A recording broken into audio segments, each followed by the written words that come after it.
17.05 coba.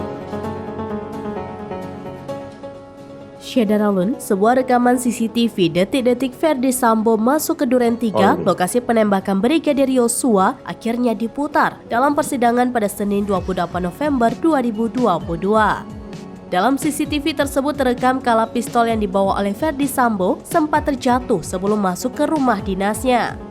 Rekaman video CCTV itu diputar dalam sidang dengan terdakwa Richard Eliezer, Ricky Rizal, dan Kuat Ma'ruf.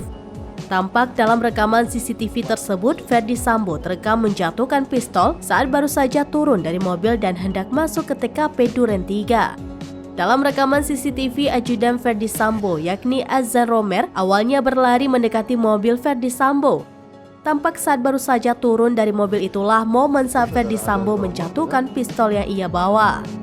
Ia kemudian terekam masuk ke dalam rumah dinasnya di Duren 3. Dalam rekaman CCTV itu juga terungkap bahwa memang Ferdi Sambo masuk menggunakan sarung tangan hitam.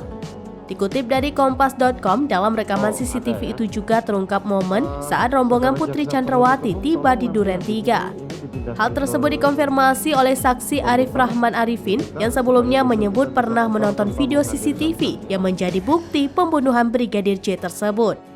Beberapa saat setelah rombongan Putri tiba, terlihat rombongan Ferdi Sambo bersama ajudannya Azan Romer. Mereka terlihat jelas tersorot CCTV.